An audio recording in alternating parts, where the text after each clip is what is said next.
Before the video starts, I would like to thank Miss Yummy again for the $100 donation to make the video. I really do appreciate the support, and I do hope that you and everyone else enjoys the video. So in my last video, I covered Saitama versus Medaka and why the fight was a complete stomp. If you'd like to check out the video, the link will be in the description down below. But in today's video, I'll be going over if Kumagawa Misagi can defeat all of Dragon Ball Super, or if he could survive, or how far he could get in Dragon Ball Super. I will be using both the anime and manga, although it might be kind of confusing due to like conflicting plots and other stuff like that, but I'll do my best to be as clear as possible. Anyways, let's begin. So you all know what Dragon Ball Super is. I won't explain or go over the verse since it's widely known. I'll instead talk about Kumagawa real quick and his verse, since they aren't really as popular as Dragon Ball Super. Kumagawa is a character from the series Medaka box, a verse that is pretty hacked in terms of their abilities. Kumagawa has two main abilities that can help him overcome many opponents in fiction. His first ability, All Fiction, is completely broken and allows him to completely erase anything from existence. When I say anything, I absolutely mean anything, by the way. He was able to use this ability to make anything into nothing and undo the existence of anything as well. He can also do things like heal lifelong wounds and even undo past events, erase people's memories, change or erase things on a universal scale. Basically, he can just literally make anything into nothing. And with his other skill, which he has, which is called Bookmaker, it's a skill that completely equalizes and nullifies an opponent to the level of Kumagawa. When he uses this ability, which is in the form of a large screw, there are three main things that happen. The first thing that it does is make the target feel complete and utter despair. This is something that doesn't seem to go away, at least not right away. The second thing that it does is completely equalizes the opponent to the level of Kumagawa. It equalizes them in pretty much every category. So for example, strength, speed, stamina, intellect, skill, talent, literally everything. And the third thing it does is remove all of the abilities of the opponent. So the target he uses this on is unable to use any of their abilities at all. And if there is a difference that emerges between the two, then Bookmaker will nullify any and all differences and equalize them both no matter what, pretty much indefinitely. This makes it so that the battle is completely equal and is pretty much a hand-to-hand combat encounter. Some of the things Kumagawa can do with the screws are impale them from inside out, effectively making it durability negation, since the screws appear inside of the opponent and then stab them outwards. And he can also activate the ability with just a thought, and without even needing to look at his opponent. And not to mention, he can also revive himself infinitely with All Fiction as well, and is unnaturally resistant to pain. But if you'd like to hear more about these abilities, I've covered a lot about them in my Saitama vs Medaka video, so please do check it out when you're done with this. But anyways, now that I've gotten to the main stuff about Kumagawa, let's get into how, if, or can he survive in Dragon Ball Super. Now, there are two ways this video could go. One way is the logical route, which is pretty much because of the massive AP and speed difference between Kumagawa and pretty much everyone else in the Dragon Ball Super verse. Kumagawa just gets blitzed in one shot and just keeps dying over and over because of his ability to revive himself. But honestly, that wouldn't be very fun, and this video would pretty much end right here. And it wouldn't be fulfilling to Miss Yummy, who gave me $100, so we're not going to do that. If you think that the video ends here, then you can get off. But for those that want to just see how cheesy this can get, I'm going to go over Kumagawa pretty much just soloing a lot of people with the ability, or also some contentious arguments as to even with his abilities why he would probably still lose.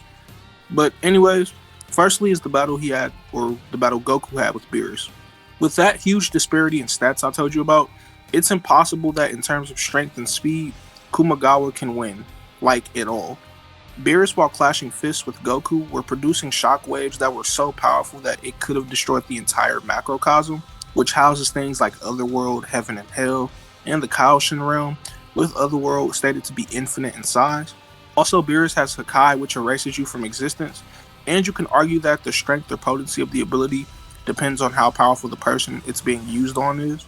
For example, when Beerus used the Hakai on Zamasu, because Beerus was just way stronger than Zamasu, he was able to easily erase him from existence, and how when Goku used it against Fuse Zamasu in the manga, because they were both relative to each other in power, Goku was able to almost fully erase him had he not grabbed Mai as a distraction. And while yes, Kumagawa can revive himself from dying, Hakai erases both you and your soul, and it is unlikely that Kumagawa can revive himself if he and his soul is completely erased. Beerus also used Hakai on a ghost, something that should already be dead, so there is that as well.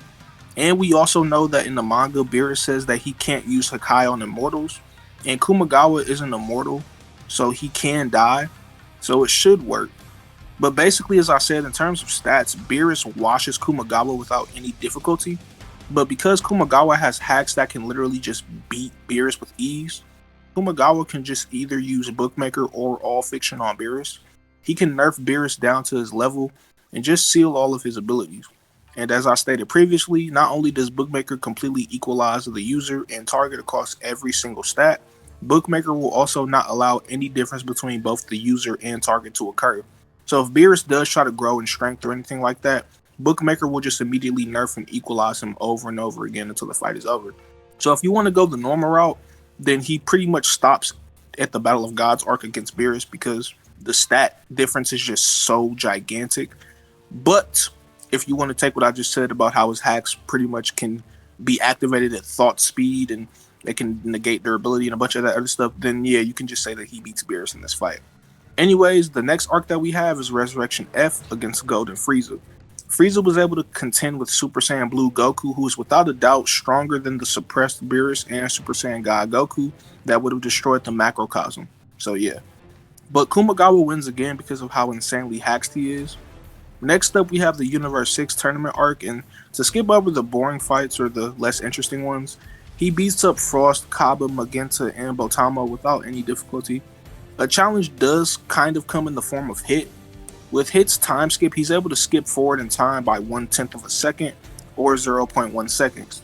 The only way to bypass Hit's ability is to be stronger than him to a point where the time skip doesn't affect you at all. Also, a side note, like how I said, Kumagawa can use his abilities pretty much at thought speed. Thoughts take at least around half a second to actually like do something. So that would mean that it would take 0.5 seconds for his ability to activate, as to where Hit only needs to use his time skip in 0.1 seconds. So that minute difference is enough to kind of give Kumagawa a complete wash, because Hit can just pretty much activate his ability faster than Kumagawa can activate his. So again, if you think that he somehow beats Beerus or Frieza, he could also stop here as well, since Hit's time skip is faster than him activating his, ability. So there is that as well. But as I keep mentioning, Kumagawa can use his abilities with just a thought, and he would be able to either erase Hit from existence or erase his memories of knowing how to even use his time skip. But because killing opponents wasn't allowed during the tournament, he could just erase Hit's memories as to how to use his time skip, so that he could have an easier time beating him. So this is how Kumagawa can win this battle. Next, we have the Goku Black arc, and this arc goes slightly differently between the anime and manga, but I don't think the difference is enough between the two to definitively say that Goku Black or Zamasu can beat Kumagawa. Again, even in the anime continuity where Infinite Zamasu appears, Kumagawa can, as I keep reiterating, just erase him or the timeline like how Zeno did from existence. And the same thing in the manga continuity where Zamasu kept duplicating and increasing more in numbers. So he can also beat everyone in this arc as well. Now we have the Tournament of Power, and this is pretty interesting because nobody's allowed to kill each other. And I'll be honest, Kumagawa gets washed by Jiren like very, very badly. This same Jiren was dominating Goku and Hit, and was also reacting to and pretty much just negging Hit's time skip. So the whole tournament, he's just significantly stronger than people like Goku, Vegeta, Hit. He was also more powerful than Kefla and Aniraza, who were somewhere around the level of the Spirit Bomb that Goku got hit by. And yeah, it's just genuinely any form of Jiren, in my opinion, just washes Kumagawa. So again, if you think he stops here as well, you can also stop him at the Tournament of Power if needed. But when it comes to the Broly movie, Superhero, Moro, and Granola arc, it's pretty much the same story. I'll just quickly gloss over this stuff just so I can make sure that you all know. Broly obviously has reactionary growth. He grows stronger as he's in a battle. Kumagawa, like I said, this isn't a situation where he isn't allowed to kill Broly. He can just erase him from existence, GG's, whatever. But so after that, there is the Moro arc, and Moro is kind of interesting because he can life drain people, and his magic is pretty hacked. If we're talking about Moro that fought Goku and Vegeta first on planet Namek, the old Moro that kind of absorbed some of their energy, Yeah, he can just life drain Kumagawa. But the next arc we have is the Granola arc, and yeah, there's just a lot of pretty much the same thing as I said before. And then lastly, we have the Dragon Ball Super superhero movie. And yeah, like I said, you can just pretty much stop him anywhere, take into what I count what I said. But yeah, it's pretty much the same story. But if we're just doing this off of his stats in comparison with the verse, he does not make it past Battle of Gods arc at all. He gets completely destroyed by Beerus. But if you want to cheese everything, as I said, and I keep reiterating so you guys don't blast me in the comments, you can stop him anywhere you want if you want to take his hacks into account. I hope you all enjoyed the video, and thank you again, Miss Yummy, for the $100 donation for the video. Please don't forget to leave a like, subscribe, and comment if you want to share your thoughts and opinions, and I'll see you all in the next video. Take care.